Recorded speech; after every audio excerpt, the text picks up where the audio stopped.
നമസ്തേ Asin here. അപ്പൊ ഇന്നത്തെ video എന്താന്ന് വെച്ചാല് Q&A പാർട്ട് 4 ആണ്. അപ്പൊ ഇതോടുകൂടി ഇത് നിർത്തേണ്ടി വരുമെന്ന് എനിക്ക് തോന്നുന്നു. അറിയില്ല ഇനിയിപ്പോ ഇതൊക്കെ തന്നെ ഉണ്ടാവില്ല, കഴിയാറായി തോന്നുന്നുണ്ട് കേട്ടോ. എന്തായാലും നമുക്ക് നോക്കാം.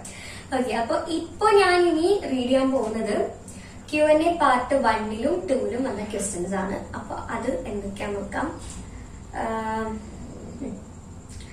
ദേവനന്ദ PK, നല്ല സംസാരമാണ്, എനിക്ക് നല്ല ഇഷ്ടമായി. Carrot, thank you. ഇനി Jamseena more, hi Asin, hope you're fine. As you had told, a bundle of people also asked me which religion are you. I am a classical dancer and an actor. ഒരുപാട് പേര് ചോദിച്ചിരുന്നു. Asin പറഞ്ഞതുപോലെ ഞാനും എല്ലാത്തിലും വിശ്വസിക്കുന്ന ആളാണ്. So all the best year. Thank you. അത് ഒന്നാമത്തത് എന്താന്ന് വെച്ചാല് മുസ്ലിം ആയി കഴിഞ്ഞാൽ അറിയില്ല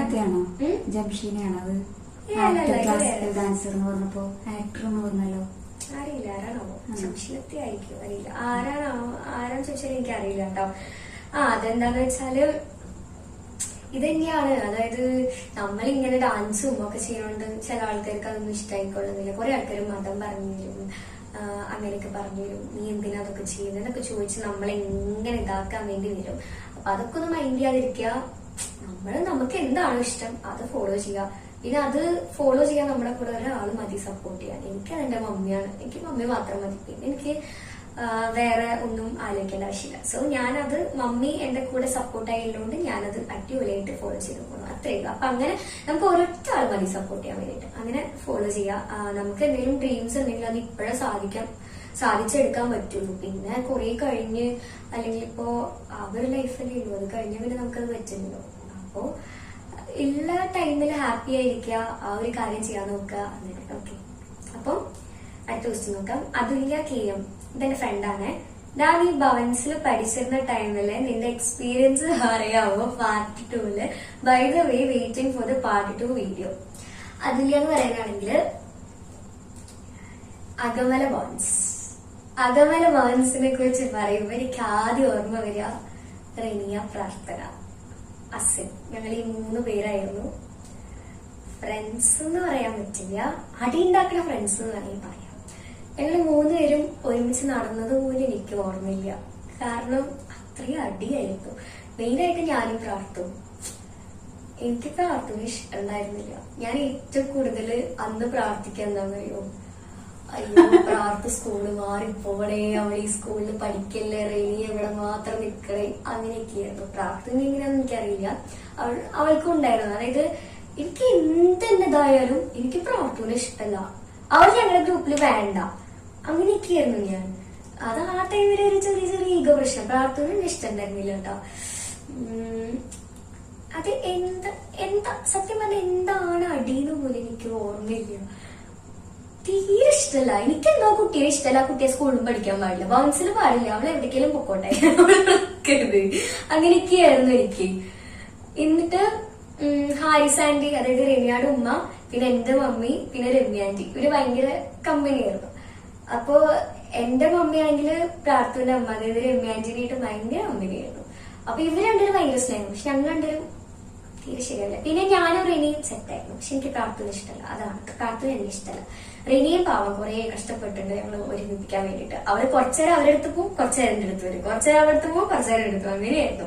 കാരണം ഇഷ്ടമല്ല, എന്താ ചോദിച്ചാൽ അറിയില്ല, എപ്പോഴും അടി ഉണ്ടാക്കും, അതാണ് സംഭവം. എന്നിട്ട് അവസാനം ഒരു ഗതി പരഗതി എന്നൊക്കെ പറയില്ലേ, ഒരു വഴിയില്ലാന്നിട്ട് എന്ത് ചെയ്തു, മമ്മി പ്രാർത്ഥനയുടെ വീട്ടിലേക്ക് എന്നെ കൊണ്ടുപോയി. രമ്യാന്റെയും മമ്മിയും കൂടി ഡിസ്കസ് ചെയ്തിട്ട് ഇവരെ പ്രശ്നം നമുക്ക് സോൾവ് ആക്കണം എന്ന് പറഞ്ഞിട്ട് രണ്ടുപേരല്ല ഞാനും മമ്മിയും കൂടിയിട്ട് അവരുടെ വീട്ടിൽ പോയി. അപ്പോ എനിക്ക് രമ്യാന്റെയും ഇഷ്ടമല്ല, പക്ഷെ എന്തെങ്കിലും വന്നാലും എനിക്ക് പ്രാർത്ഥന തീരെ ഇഷ്ടമല്ല. അപ്പോ പാവണ്ടത് എനിക്കിപ്പോ അതിനെ കുറിച്ച് ആലോചിക്ക് സങ്കടമായി. ഇപ്പൊ ഇവിടെ ഭയങ്കര ഫ്രണ്ട്സ് ആട്ടോ, അത് ഞാൻ പറഞ്ഞുതരാം. അപ്പൊ ഇങ്ങനെ വീട്ടിലൊക്കെ പോയി രമ്യാന്റെ ഇങ്ങനെ കഴിക്കാൻ സ്നാക്സ് ഒക്കെ കൊണ്ടുവരും. അപ്പൊ ഞാൻ രമ്യാന്റെ അടുത്ത് പറഞ്ഞു, എനിക്കിപ്പോ സ്നാക്സ് ഒന്നും വേണ്ട, എനിക്ക് ഇവിടെ വീട്ടിലെ പ്രശ്നം ആദ്യം ഒന്ന് ഇതാക്കണം, അങ്ങനെയൊക്കെ പറഞ്ഞ് ഭയങ്കര ഇതായിരുന്നു കേട്ടോ. അപ്പോ പ്രാർത്ഥനയ്ക്ക് വിട്ടുകൊടുക്കില്ല. അവള് മമ്മിയെടുത്ത് എന്റെ എല്ലാ കാര്യം ഇങ്ങനെ പറയാ. ഞാനും വിട്ടുകൊടുത്തില്ല. ഞാൻ രമ്യാനിയുടെ അടുത്ത് കുറേ പറഞ്ഞു, അവൾ അങ്ങനെയാണ് അവളിങ്ങനെയാണ്, ശരിയല്ല, അവൾ അങ്ങനെ എന്തൊക്കെയോ പ്രായത്തില് എന്തൊക്കെയോ പറഞ്ഞു. അതായത് ഞങ്ങൾ രണ്ടുപേരും തമ്മിൽ ഇഷ്യൂ, നമുക്ക് രണ്ടുപേർക്കും പരസ്പരം ഇഷ്ടമില്ല, അതാണ്. പക്ഷെ ഞങ്ങൾക്ക് രണ്ടുപേർക്കും റെനിയനെ ഇഷ്ടമാണ്, അതൊക്കെയാണ്. അപ്പോ എത്ര പറഞ്ഞിട്ട് നമ്മള് പ്രശ്നം സോൾവ് ആവുന്നില്ല. പക്ഷെ ഇപ്പൊ എനിക്ക് ഭവൻസിൽ ആരെയാണ് ഏറ്റവും ഇഷ്ടം ചോദിച്ചാല് എന്റെ പ്രാർത്ഥന തന്നെയാണ്. കാരണം എനിക്കിപ്പൊ അത് ആരെങ്കിലും സങ്കടം വരും കേട്ടോ. ഞാൻ അവിടെ പറഞ്ഞിട്ടുമുണ്ട്, എന്തിനാണ് ഉണ്ടാക്കിയ ശേഷം നമുക്കറിയില്ല. അത് നമ്മുടെ ചെറുപ്പത്തിലുള്ള ഇപ്പൊ ഒരു ഇതെല്ലായിടത്തും നടക്കുന്ന കുഞ്ഞു ഈഗോ പ്രശ്നങ്ങൾ, അതാണ്. പക്ഷെ എനിക്ക് പ്രാർത്ഥന എന്ന് വെച്ചാൽ ഇപ്പൊ ജീവനാണ്. എനിക്ക് റെനിയാക്കത് കാണുമ്പോൾ വിഷമമുണ്ടാവും, പക്ഷെ എനിക്ക് റെനിയാനെക്കാട്ട് കുറച്ച് കൂടുതൽ വെട്ടിക്ക് സ്നേഹം പ്രാർത്ഥന എടുത്താണ്. രണ്ടുപേരും ഇഷ്ടമാണ് കേട്ടോ. പക്ഷെ അന്ന് ഞാൻ അവളെ അത്രയും ഹേർട്ടാക്കിയല്ലോ. അവള് എന്നെ ഹേർട്ടാക്കിയിട്ടൊക്കെ പോണെ, അങ്ങനെയൊന്നും ഹേർട്ട് കൊടുക്കാൻ പറ്റില്ല. അവള് എന്നെ ഹേർട്ടാക്കിയിട്ടുണ്ട്, ഞാൻ അവളെ ഹേർട്ടാക്കിയിട്ടുണ്ട്. പക്ഷെ ഞാൻ ചെയ്ത അത്രയും അവള് ചെയ്തിട്ടില്ല കേട്ടോ എന്നെ. അപ്പൊ എനിക്ക് ഭയങ്കര സങ്കടം ആലോചിക്കുമ്പോ. പക്ഷെ ഇപ്പൊ അങ്ങനെ കുറെയൊക്കെ കഴിഞ്ഞ് അവരവസാനം എന്ത് ചെയ്തെന്ന് വെച്ചാല് ഫോർത്ത് സ്റ്റാൻഡേർഡ് ആയപ്പോഴേക്കും ഞാൻ സ്കൂൾ മാറി, അപ്പോഴേക്കും പ്രാർത്ഥന മാറി, റെനിയും മാറി. അവർ രണ്ടുപേരും ഒരേ സ്കൂളിലായി, ഞാൻ വേറെ സ്കൂളിലായിട്ട്. അപ്പൊ പിന്നെ അങ്ങനെ ഒരു വലിയ കോണ്ടാക്ട്സ് ഒന്നും ഉണ്ടായിരുന്നില്ല. പിന്നെ ഞാൻ മലപ്പുറത്തൊക്കെ പോയി, നമ്പറൊക്കെ പോയിട്ടോ ടൈമില്, കയ്യിലൊന്നും കോണ്ടാക്ട് നമ്പർ ഒന്നും ഉണ്ടായിരുന്നില്ല. എന്നിട്ട് പ്രാർത്ഥന ഇങ്ങനെയൊക്കെയോ തപ്പിയെടുത്തേണ്ട യൂട്യൂബ് ചാനലില് പിള്ളേർ ഇങ്ങനെ എന്തോ ഡിസ്കഷൻ നടന്നു തോന്നുന്നു, എനിക്കറിയില്ല അത് എങ്ങനെ കിട്ടിയത്, എനിക്ക് ഓർമ്മയില്ല. ഞങ്ങളിത് ചോദിച്ചിട്ടുണ്ടോ ചോദിച്ചാലും അതും എനിക്ക് ഓർമ്മയില്ല. അപ്പൊ എന്നിട്ട് അവൾ അവസാനം എനിക്കിങ്ങനെ യൂട്യൂബിൽ കമന്റ്സ് ഒക്കെ കണ്ടപ്പോ അത് ഞാൻ ഭയങ്കര സർപ്രൈസ് ആയി പോയി. അയ്യോ, അത് പ്രാർത്ഥനല്ലേ മമ്മി കമന്റ് ഇട്ടിരിക്കുന്നു നോക്കുന്നത്. കാരണം പ്രാർത്ഥന ബാലകൃഷ്ണൻ ആ പേര് അത് അവൾക്ക് മാത്രമുള്ള പേരെന്നാണ് എന്റെ വിശ്വാസം. അപ്പൊ എനിക്കത് കണ്ട വേഗം ഇതായിട്ടോ. എന്നിട്ട് വേഗം കോണ്ടാക്ട് നമ്പറൊക്കെ ചോദിച്ച് അങ്ങനെ പിന്നെ ഭയങ്കര കോളായി, ഭയങ്കര കമ്പനിയായി. സത്യം പറഞ്ഞാൽ ഞങ്ങൾ ഇപ്പോഴാണ് ശരിക്കും ഞങ്ങൾ ഫ്രണ്ട്സ് ആയത് എന്ന് വേണമെങ്കിൽ പറയാം. പണ്ടൊന്നും തീരെ ശരിയാവില്ല, അങ്ങനെ ഒരു ഇതായിരുന്നു. പക്ഷെ എനിക്കിപ്പോ പ്രാർത്ഥന എന്ന് വെച്ചാൽ അങ്ങനെയാണ്. അവളെന്ന് പറഞ്ഞാല് എനിക്കറിയില്ല, എനിക്ക് ഭയങ്കര സങ്കടം പണ്ടത്തെ കാര്യങ്ങളൊക്കെ ആലോചിക്കുമ്പോ കേട്ടോ. അപ്പൊ ഞാൻ അവളടുത്ത് പറഞ്ഞാടാ, ഞാൻ നിന്റെ അടുത്ത് എത്ര അതും പറഞ്ഞ് വഴക്കുണ്ടാക്കിയിട്ടുണ്ട്. അപ്പൊ അവളും പറയും, അയ്യോ നമ്മൾ എത്ര അടി ഉണ്ടാക്കിയിട്ടുണ്ട് അല്ലേ എന്നൊക്കെ ചോദിച്ചിട്ട് ഒരു ആവശ്യമില്ലാഞ്ഞിട്ട്. പക്ഷെ ഇപ്പൊ അവള് എനിക്ക് അങ്ങനെയാണ്. അവളെന്ന് വെച്ചാല് പണ്ടൊക്കെ ആണെങ്കിൽ അവളെന്റെ ഡാൻസിൽ ഒരു സപ്പോർട്ട് ഉണ്ടായിരുന്നു, അവൾക്ക് എന്നോട് ദേഷ്യമായിരുന്നു. പക്ഷെ ഇപ്പൊ എന്റെ ഡാൻസിൽ, എന്റെ ഫ്രണ്ട്സിൽ ഒരുവിധം എല്ലാരും വെച്ച് നോക്കുമ്പോ കൂടുതലും സപ്പോർട്ട് എന്റെ പ്രാർത്ഥനയാണ്. ഞാനിങ്ങനെ വീഡിയോ ഇട്ടാതെടുത്ത് സ്റ്റോറി ഇടുക, സ്റ്റേറ്റസ് ഇടുക ഒക്കെ അവളാ ചെയ്യുക. അവൾക്ക് ഇപ്പോ ഞാൻ ഇങ്ങനെ ഡാൻസ് ഒക്കെ ചെയ്യുന്ന അവൾക്ക് ഭയങ്കര സന്തോഷം പോലെ അതൊക്കെ. പിന്നെ ഞാൻ രമ്യാനിക്കും ഇങ്ങനെ വോയിസ് അയച്ചിട്ട് ഇതൊക്കെ പറഞ്ഞ് ചിരിക്കും കേട്ടോ. രമ്യാനി പാവ കുറെ കഷ്ടപ്പെട്ടിട്ടുണ്ട് ഞങ്ങളെ ഒരുമിപ്പിക്കാൻ വേണ്ടി. പക്ഷെ എന്തൊക്കെ ചെയ്താലും നിങ്ങൾ ശരിയാവില്ല, അത്ര ഇതായിരുന്നു, ഒരു കാരണമില്ല എനിക്ക്. അപ്പൊ ഞാൻ എന്തായാലും അവരെ മീറ്റ് ചെയ്യണമെന്ന് വിചാരിക്കുന്നുണ്ട്. എന്തായാലും വെക്കേഷൻ കഴിഞ്ഞോടുകൂടി ഞാൻ എന്തായാലും ഇൻഷാല്ലാ ചിലപ്പോൾ അവരെ മീറ്റ് ചെയ്യും. പ്രത്യേകിച്ച് എന്റെ റെനിയ പ്രാർത്ഥന, എനിക്ക് അവരെന്ന് വെച്ചാൽ അങ്ങനെയാണ്. ഇപ്പൊ നല്ല സപ്പോർട്ടാണ് ഇപ്പൊ എനിക്ക് അങ്ങനെ. പിന്നെ അതുല്യോ, അവളാണ് കവഞ്ഞിട്ടത്, ഇനി അവളെ മറന്നു എന്ന് അറിയും. അപ്പൊ അതുല്യ, ശ്രേയ, പിന്നെ ആരാ റിയ, അങ്ങനെ കുറെ കുട്ടികളുണ്ട്. എനിക്ക് ആരെ ഓർമ്മ. പിന്നെ സ്നേഹ, അയ്യോ അവളുടെ കാര്യാലയ്ക്ക് എനിക്ക് എപ്പോഴും ചിരി വരും. ഞാനും എപ്പോഴും അവളുടെ കാര്യം പറഞ്ഞ് ചിരിക്കും കേട്ടോ. അങ്ങനെ കുറെ ഫ്രണ്ട്സ് ഉണ്ട്. അതാണ്, അതായത് നമ്മള് ചെറുപ്പത്തില് എത്രയോ കാണിച്ചാലും എനിക്കൊക്കെ എന്ന് പറയുമ്പോ വലുതായി കഴിഞ്ഞാൽ അവരോടൊരു ഇത് തോന്നുന്നു. എനിക്ക് അങ്ങനെ ഉണ്ടായിരിക്കുന്നത് പ്രാർത്ഥനയോട്. ഞാൻ പണ്ടത്തെ ആ ദേഷ്യം വെച്ചിട്ടൊന്നും നിൽക്കുന്നില്ല. എനിക്കിപ്പോ പ്രാർത്ഥന കാണുമ്പോൾ ഒരു ഇമോഷണലി എന്തോ പോലെയോ, അവളുടെ ഫോട്ടോസും പിന്നെ അവളിങ്ങനെ വോയിസ് ഒക്കെ അയക്കുമ്പോ ഇമോഷണലി എന്തോ ഒരു ഇതാണ് അവളോട്. കാരണം അയ്യോ ചെറുപ്പത്തിൽ അങ്ങനെ ആയിരുന്നല്ലോ എന്നൊക്കെ ആലോചിക്കുമ്പോ. അപ്പൊ അങ്ങനെ ഒരു ഇത്. അപ്പൊ അത് ഞാൻ ഇതാക്കണം കേട്ടോ. കാരണം പണ്ടത്തെ ആ ദേഷ്യം വെച്ച് അവൾക്ക് വേണമെങ്കിൽ പണ്ടത്തെ ആ ഒരു, ഞാൻ അത്രയും വെപ്പിച്ചിട്ടുണ്ട് അവളെ. പണ്ടത്തെ ആ ഒരു ദേഷ്യം വെച്ചിട്ട് അവൾക്ക് ഇപ്പൊ വേണമെങ്കിൽ എന്നോട് ബിഹേവ് ചെയ്യാം. പക്ഷെ അവൾ അങ്ങനെയല്ല, അവൾക്ക് ഇമോഷണലി ഒരു ഇതാണെന്ന് പറയുമ്പോ എനിക്കും അങ്ങനെ തന്നെയാണ്. അപ്പൊ അങ്ങനെ എന്തായാലും അവരെന്തായാലും വൺ ഡേ മീറ്റ് ചെയ്യുന്നുണ്ട്. അപ്പൊ ഞാൻ എന്തായാലും ഇത് വ്ലോഗായിട്ട് ഇടാട്ടോ. വേറെ അറിയില്ല, നോക്കാം നമുക്ക്. എന്തായാലും മീറ്റ് ചെയ്യുമ്പോൾ ഞാൻ എന്തായാലും അത് എടുക്കുന്നുണ്ട്. പിന്നെ അതുല്യനെ പറയുമ്പോ എനിക്ക് ഓർമ്മ വരുന്നത് അതുല്യയുടെ നമ്മുടെ സോയാബീൻ ഉണ്ടായിരുന്നു. എനിക്കത് ഭയങ്കര ഇഷ്ടം പറഞ്ഞാൽ ഭയങ്കര ഇഷ്ടമായിരുന്നു. അവൾ ഇപ്പോഴും അത് കൊണ്ടുവരുമ്പോ എനിക്ക് തരും, എടാ സോയാബീൻ അതെനിക്ക് ഇഷ്ടമുള്ളതാന്നൊക്കെ പറയും. അപ്പൊ നമ്മളിങ്ങനെ അത് ഷെയർ ചെയ്ത് കഴിക്കും. അടിപൊളിയായിരുന്നു കേട്ടോ. അതെനിക്ക് ഭവൻസ് ഭയങ്കര ഇഷ്ടമാണ്, അകമല ഭവൻസ് ഭയങ്കര ഇഷ്ടമാണ്. ഇപ്പോഴും ഞാൻ അവരായിട്ട് ഭയങ്കര സ്നേഹത്തിലാണ്. ഒരുവിധം പിള്ളേരൊക്കെ ആയിട്ട് ഞാൻ ഭയങ്കര കമ്പനിയിലാണ്. അപ്പൊ ആ ഒരു മെമ്മറീസ് എനിക്ക് ഓർമ്മ വരിക. അത്രയും ഇതായിട്ട് എത്ര പടി ഉണ്ടാക്കിയാലും ഇപ്പൊ എന്ന് പറയുമ്പോൾ നമുക്ക് അത് കാലിക്കുമ്പോൾ സത്യം പറഞ്ഞ് ചിരി വരിക ചെയ്യുക, കോമഡി പോലെയാ. അയ്യേ ഇതൊക്കെ തോന്നുന്നു. അയ്യേ നമ്മൾ എന്തൊക്കെയല്ല ചെറുപ്പത്തില് എന്തെങ്ങനെയൊക്കെ, അങ്ങനെയൊക്കെ ഒരു മൈൻഡാണ്. തോന്നുന്നത്. ഓക്കെ, അപ്പൊ അങ്ങനെയായിരുന്നു. അപ്പൊ അത് ആ ഒരു മെമ്മറീസ് ഇപ്പോഴും മൈൻഡില്. പക്ഷെ ഹാപ്പിയാണ് അത് ആലോചിക്കുമ്പോ കേട്ടോ. പിന്നെ ദുർഗയുടെ കേസ് പറയാനാണെങ്കിൽ എപ്പോഴും റെസിറ്റേഷൻ ഞാൻ വിചാരിക്കും ദുർഗനെക്കാട്ട് എന്തെങ്കിലും ദിവസം ഫസ്റ്റ് കിട്ടിയിരുന്നെങ്കിലും. പക്ഷെ എപ്പോഴും ആൾക്കാർക്ക് ഫസ്റ്റ്. അല്ലാതെ എന്താണെന്ന് വെച്ചാൽ അവൾ അടിപൊളിയായിട്ട് ഇങ്ങനെ മലയാളം റെസിറ്റേഷൻ, ഹിന്ദി റെസിറ്റേഷൻ അവൾ അടിപൊളിയായിരുന്നു കേട്ടോ. ഇപ്പോൾ അത് ചെയ്യുന്നില്ല തോന്നുന്നു. ഞാനിപ്പോ റീസെന്റ് കണ്ടിട്ടുണ്ടായിരുന്നു, അവളെ കണ്ടിട്ടുണ്ടായിരുന്നു, നമ്മൾ കലോത്സവത്തിന് പോയപ്പോ കണ്ടിട്ടുണ്ടായിരുന്നു. അപ്പൊ ദുർഗനായിട്ടും ഞാൻ നല്ല കമ്പനിയായിരുന്നു. പക്ഷെ ദുർഗനായിട്ട് പ്രാർത്ഥനയുടെ അത്രയ്ക്ക് ഈഗോ ഉണ്ടായിരുന്നില്ല കേട്ടോ. എപ്പോഴെങ്കിലും ഒരു പ്രാവശ്യം അവളെക്കാട്ട് ഒന്നും കയറണമെന്നൊക്കെ ആഗ്രഹമുണ്ട്, പക്ഷെ നടന്നിട്ട് തരത്തില്ല. അല്ല, അവൾ അടിപൊളിയാണ്. കാരണം അവള് നന്നായിട്ട് ചെയ്യും. പ്രൈസ് അവൾക്ക് തന്നെയാണ് ഇപ്പോഴും. പക്ഷെ അതിലാർക്കും കുശും വിചാരിച്ചിട്ട് കാര്യമില്ല. കാരണം അന്ന് അവൾ അടിപൊളിയായിരുന്നു. അതായത് അവൾ തന്നെയാണ് ചെയ്ത ദുർഗ രാജീവ് എപ്പോഴും ഫസ്റ്റ്. അത് അങ്ങനെ തന്നെയാണ് വരിക. കാരണം അവൾ നന്നായി ചെയ്തിരുന്നു കേട്ടോ. പിന്നെ ഞാൻ സെക്കൻഡ് വരും, അങ്ങനെയാണ് ഉണ്ടാവാറുള്ളത്. അവളുള്ള ഒരു എല്ലാത്തിനും ഞാൻ ഉണ്ടാവും. പക്ഷെ ഇംഗ്ലീഷൊക്കെ അവളുടെ അടിപൊളിയായിരുന്നു. പ്രൊനൗൺസിയേഷൻ എല്ലാം എനിക്ക് നന്നായിട്ട് ഓർമ്മ വരുന്നുണ്ട്. അങ്ങനെയായിരുന്നു. അപ്പൊ അവരൊക്കെയാണ് എനിക്ക് അകമല ബൗൺസ് എന്ന് പറയുമ്പോൾ ഓർമ്മ വരുന്നത്. പിന്നെ അടുത്ത കമന്റ് ഫറൂഖ്. ദൈവമേ, എന്റെ പാർട്ട് 1 വീഡിയോ, പാർട്ട് 2 വീഡിയോ എല്ലാത്തിനും ഇതുണ്ട്. ഫസ്റ്റ് പീരീഡ്സ് എക്സ്പീരിയൻസ് എങ്ങനെയായിരുന്നു പറയുമ്പോ ചോദിച്ചിട്ട്.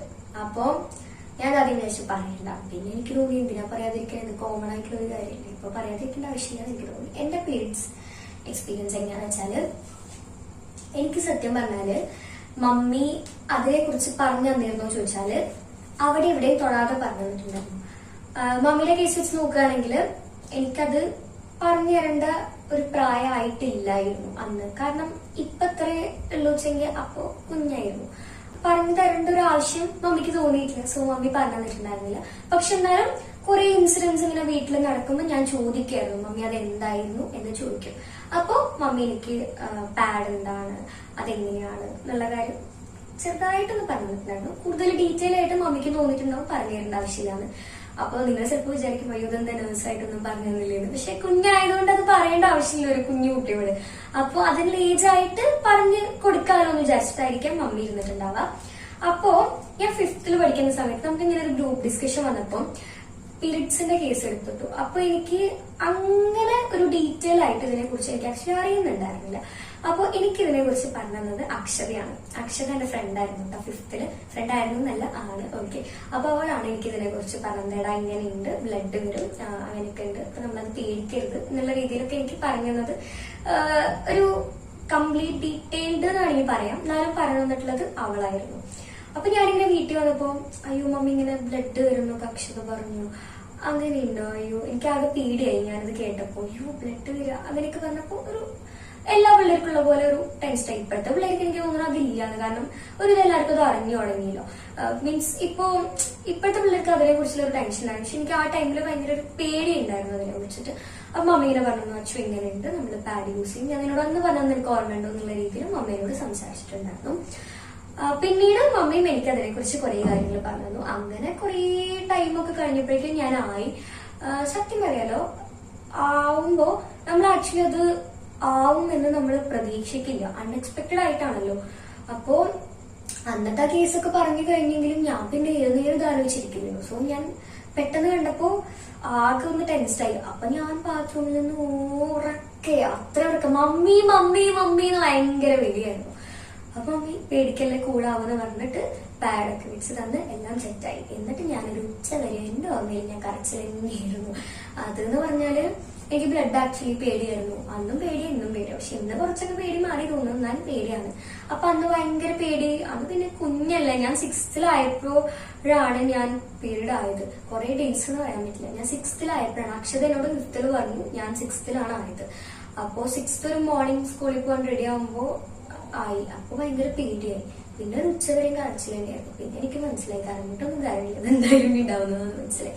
സോ പിന്നെ അത് ഓക്കെ ആയി. പിന്നെ നമ്മളങ്ങനെ പേടിക്കേണ്ട ആവശ്യമില്ല. പിന്നെ എനിക്ക് ആദ്യത്തെ പറയാൻ അയ്യോ ഇതെങ്ങനെ പറയുക എന്നുള്ളൊരു കാര്യം. പിന്നെ അങ്ങനെ പറയാതിരിക്കേണ്ട ആവശ്യമില്ല. വന്ന ക്വസ്റ്റ്യൻ അല്ലേ, ഇപ്പൊ അത് എന്തായാലും എല്ലാവരും ക്വസ്റ്റ്യൻ കണ്ടിട്ടുണ്ടാവും. അപ്പൊ അത് പറയാതിരിക്കേണ്ട ആവശ്യമില്ല തോന്നി. സോ അതാണ് ഞാൻ പറയുന്നത്. അങ്ങനെ പിന്നെ കിഡ്സിന്റെ കേസ് വെച്ച് നോക്കുകയാണെങ്കിൽ പണ്ടൊക്കെ എല്ലാവർക്കും ഭയങ്കര പേടിയായിരുന്നു. ലൈക്ക് ഇങ്ങനെ പാഡ് കൊണ്ടുപോകുമ്പോ, എന്റെ സ്കൂളിൽ ഉണ്ടായിരുന്ന എക്സ്പീരിയൻസ് ഞാൻ പറയുന്നത്. പാഡ് കൊണ്ടുപോകുമ്പോ അയ്യോ ബോയ്സ് ആണോ അങ്ങനെയൊക്കെ ഒരു പേടിയുണ്ടായിരുന്നു. പക്ഷെ ഇപ്പൊ നമുക്ക് കുറച്ച് മാറി എന്ന് തോന്നുന്നത്. എനിക്ക് അങ്ങനെയൊന്നുമില്ല കേട്ടോ. അതായത് ബോയ്സ് കണ്ടാൽ ഇപ്പൊ എന്താണ് പ്രശ്നം, എല്ലാവർക്കും അറിയുന്ന ഒരു കേസല്ലേ. ഇപ്പോ സ്കൂളിങ്ങിലായാലും ഒരു ഇതെല്ലാവരും ഇതിനെ കുറിച്ച് പറയുന്നുണ്ട്. ഇപ്പൊ ഞങ്ങളുടെ മദ്രസയിലായാലും ഇതിനെ കുറിച്ചുള്ള എല്ലാ ഡീറ്റെയിൽ ആയിട്ടുള്ള കാര്യങ്ങളും ഒരു ഇതെല്ലാവരും പറയുന്നുണ്ട്. അപ്പൊ അതങ്ങനെ അയ്യോ ഒരു കാണരുത് എന്നുള്ള രീതിയിൽ ഞാൻ കണ്ടിട്ടുണ്ട് കുറെ പിള്ളേർക്ക് അയ്യോ കാണരുത് എന്നുള്ള രീതിയിൽ ഇങ്ങനെയൊക്കെ പോട്ടു. അതിന്റെ ആവശ്യമില്ലല്ലോ.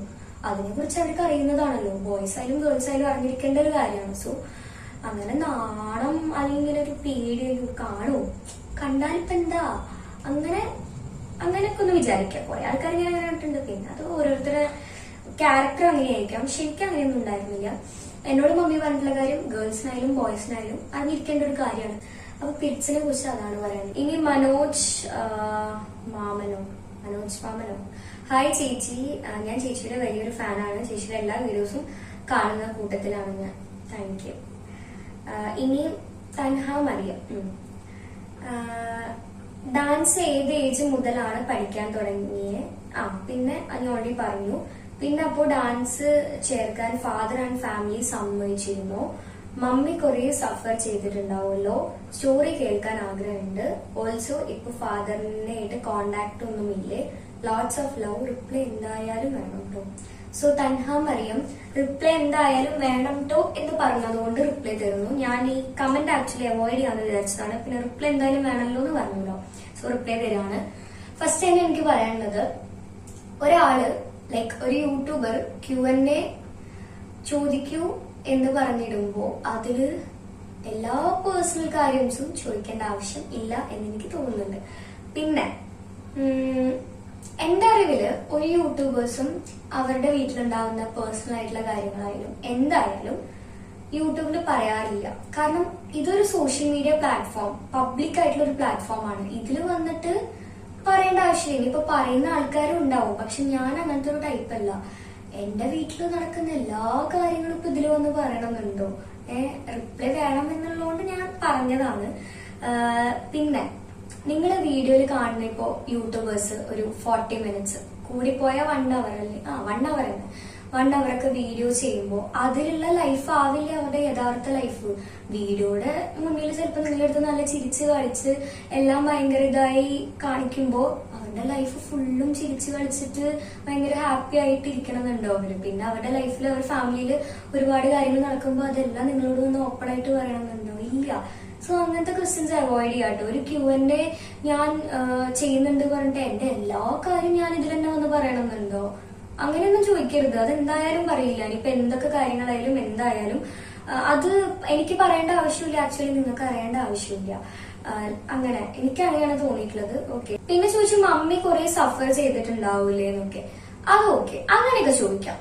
അല്ലാതെ ബാക്കിയുള്ള കാര്യങ്ങൾ ആക്ച്വലി ചോദിക്കരുത്. എന്താണ് അതൊക്കെ അറിഞ്ഞിട്ട് നിങ്ങൾക്ക് എന്തിനാ? എനിക്കങ്ങനെ തോന്നുന്നത്. എന്തിനാണ് അതൊക്കെ അറിഞ്ഞിട്ട്?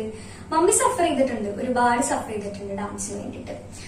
എന്നെ ഡാൻസ് പഠിപ്പിക്കാനായാലും ഡാൻസിനെ കൊണ്ടുപോകാനായാലും അങ്ങനെയൊക്കെ മമ്മി ഒരുപാട് സഫർ ചെയ്യുന്നുണ്ട്.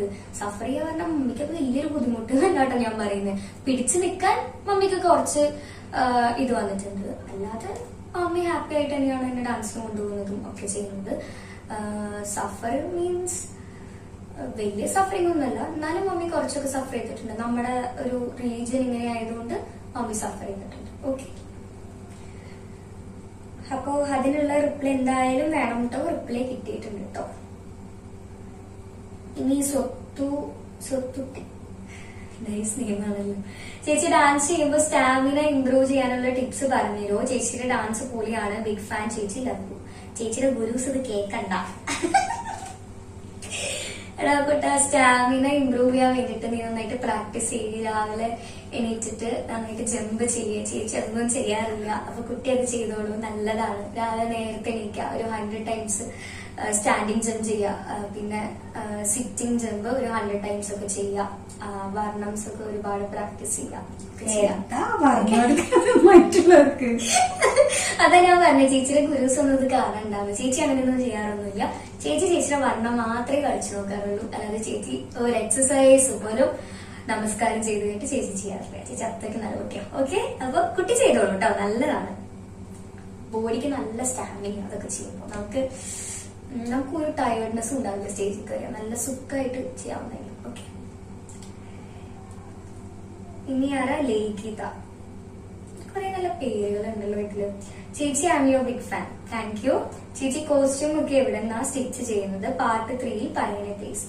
ഞാൻ ഡാൻസിന്റെ ഡ്രസ്സ് സ്റ്റിച്ച് ചെയ്യിക്കുന്നത് സജീഷ് മാഷ്. കുച്ചിപ്പുഴ ആണെങ്കിൽ വിനോദങ്ങളുടെ അടുത്താണ്.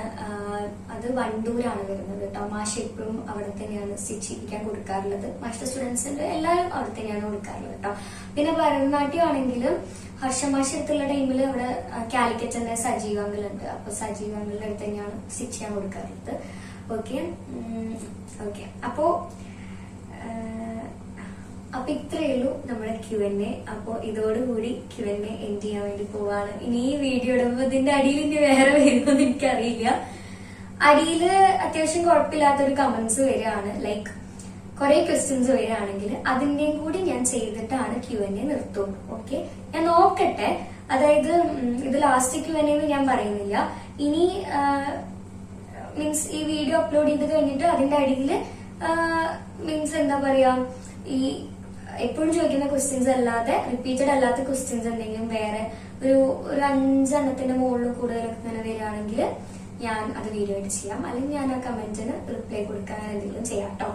എന്തായാലും ഞാൻ നോക്കട്ടെ. കുറെ കമന്റ്സ് വരികയാണെങ്കിൽ ഞാൻ എന്തായാലും വീഡിയോ ആയിട്ട് തന്നെ ചെയ്യും, അല്ലെങ്കിൽ ഞാൻ അവർക്ക് റിപ്ലൈ കൊടുക്കും, അങ്ങനെ ചെയ്യാം. ഓക്കെ, അപ്പോ ഇത്രയേ ഉള്ളൂ ഇന്നത്തെ വീഡിയോ. പിന്നെ നെക്സ്റ്റ് വീഡിയോയിൽ കാണുന്നവരെ speed answer person signing off. Good bye ഉമ്മ. അയ്യോ ഒരു മിനിറ്റ്. അതെ, ഇനി നെക്സ്റ്റ് വീഡിയോ എന്താ? Q&A കഴിഞ്ഞല്ലോ. കുറെ ആൾക്കാരെ Q&A ചെയ്യുമോ ചോദിച്ചിട്ട് പറഞ്ഞിട്ടുണ്ടായിരുന്നു. അപ്പൊ അത് കഴിഞ്ഞല്ലോ. ഇനി എന്ത് വീഡിയോ ആണ് നിങ്ങൾക്ക് ഞാൻ ചെയ്യണ്ടേ എന്നുള്ളത് കമന്റ് ഇട്ട് കഴിഞ്ഞാൽ നമുക്ക് നോക്കാം. എന്തെങ്കിലും ഒരു വെറൈറ്റി വീഡിയോ പറയട്ടോ. അതായത് ഡാൻസ് റിലേറ്റഡ് ആയിട്ട് എടുക്കാൻ പറ്റിയ എന്തെങ്കിലും വീഡിയോ ഉണ്ടെങ്കിൽ പറ. ഇപ്പോ എന്തെങ്കിലും ഉണ്ടെങ്കിൽ പറ. ഡാൻസ് റിലേറ്റഡ് ആയിട്ട് എന്തെങ്കിലും വീഡിയോ. ഇപ്പൊ ഞാൻ അന്ന് പറഞ്ഞില്ലേ ഡാൻസ് എങ്ങനെയാണ് കൊറിയോഗ്രാഫി ചെയ്യുന്നതൊക്കെ, അതേപോലെ ഡാൻസ് റിലേറ്റഡ് ആയിട്ട് എന്തെങ്കിലും വീഡിയോ ഉണ്ടെങ്കിൽ അപ്പോ അത് പറ. അപ്പൊ നമുക്കൊരു കാര്യം ചെയ്യാം, ഞാൻ അത് എന്തായാലും വീഡിയോ ആയിട്ട് അപ്ലോഡ് ചെയ്യുന്നതായിരിക്കും. എന്തെങ്കിലും വെറൈറ്റി ആയിട്ട് സംഭവമായിരിക്കണം, ഡാൻസ് റിലേറ്റഡ് ആയിട്ട് ചെയ്യാം കേട്ടോ. അപ്പൊ ഇനി ശരിക്കും ബൈ. ഓക്കെ.